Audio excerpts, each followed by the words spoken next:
സംസ്ഥാന ലൈബ്രറി കൗൺസിലിന്റെ നിർദ്ദേശാനുസരണം ബാലവേദി കുട്ടികൾക്കായി നടത്തിയ വായനകളരി മലയാളം പഠിക്കാം വായനയെ വരവേൽക്കാം എഴുത്തുകാരൻ ബാപ്പു വലപ്പാട് ഉദ്ഘാടനം ചെയ്തു.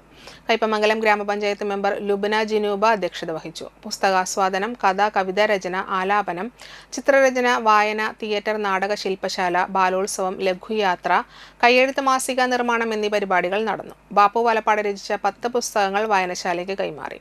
സംസ്ഥാന ലൈബ്രറി കൗൺസിലിന്റെ സർട്ടിഫിക്കറ്റ് തൃശൂർ ജില്ലാ ലൈബ്രറി കൗൺസിൽ എക്സിക്യൂട്ടീവ് അംഗം R Padmini teacher library president Shri ദേവദാസിന് നൽകി. നാരായണി ടീച്ചറുടെ ഓർമ്മയ്ക്കായി മകൾ ലൈന പ്രസാദ് വായനശാലയ്ക്ക് നൽകിയ വേൾഡ് ബുക്ക് ഓഫ് റെക്കോർഡ്സ് എൻസൈക്ലോപീഡിയയുടെ 24 വാല്യങ്ങൾ യോഗത്തിൽ വെച്ച് സ്വീകരിച്ചു. സംസ്ഥാന ലൈബ്രറി കൗൺസിൽ എക്സിക്യൂട്ടീവ് അംഗം ദേവി പ്രസാദ്, ഷാഹിന ടീച്ചർ, ജയേഷ്, സുഗതൻ എന്നിവർ സംസാരിച്ചു. വായിച്ചു വളരണം മനുഷ്യൻ.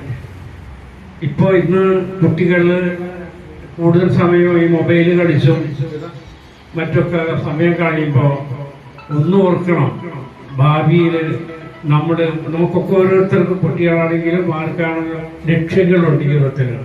ആ ലക്ഷ്യങ്ങൾ എത്തിച്ചേരണമെന്നുണ്ടെങ്കിൽ വായന ഏറ്റവും പ്രധാനമായിട്ടും നമ്മൾ അതിലേക്ക് വേണ്ടി ശ്രദ്ധ കൊടുക്കണം.